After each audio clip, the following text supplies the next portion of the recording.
Welcome back to Senior Seminar. I'm your host, Devin Young. This week's guest in studio is Charles Edward Hintz.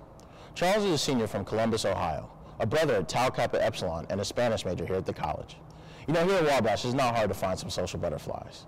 But at the same time, there are plenty of people here from a more introverted background. Charles decided that he wasn't going to be the same isolated person he was in high school and took a leap of faith and joined a fraternity. Let's talk to Charles and see what fraternity life did for him. So first question, tell us a little bit about yourself. Who were you before you came to Wabash? For Wabash, I precisely did two things, either study or be involved in sports. And whenever I didn't have either to do, I had nothing. I was by myself for a while. I didn't really, I talked to people a lot individually, but when it came to big groups, I wasn't really that great talking to them. So you said that you weren't too comfortable around big groups. So what made you want to be part of Greek life here at Wabash? There was something that seemed appealing to it, and I wanted to break that mold because even though I was uncomfortable in big groups, I love talking to other people and just seeing the way people interacted, because when I went to Wabash originally, I was prospective for wrestling. So during one visit, I spent the night in independent housing and I observed how people interacted. And then through Top 10 and Honor Scholar, I saw how multiple fraternities interacted. I saw a difference in level of comfort between frauders, and that seemed really appealing to me. I wanted to break that comfort zone for me. So why teak? Well, originally my dad was a teak, and that had a partly indecision. And during the summer, I visited two fraternities, and I drove out from Ohio.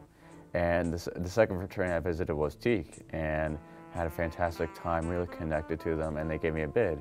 And about a week later, my dad told me he would be really happy to see me in teak. I decided to accept it. So can you tell us, what has your time been like being a part of a fraternity? What has it done for you, you know, on all levels, individually, academically, and socially? Yeah, well, on social and a personal level, this is the transition from high school where I always try to act to impress others because I was afraid of what people thought of me. I thought that more than what I thought about myself. And in the fraternity household, people are openly honest of what they think about you. And 2 years ago, during the senior chapter, all the senior frauders told me about, you're a great person, but you have to be yourself. And then academically, I used to have anxiety issues where I was really hard on myself if I didn't do as well as I expected. And with the help of the fraternity, academic skills, and people telling me it's all right to not do as well as you're expected, that you'll do all right, okay, that I've come to terms to accept that just do the best I can and be happy with it.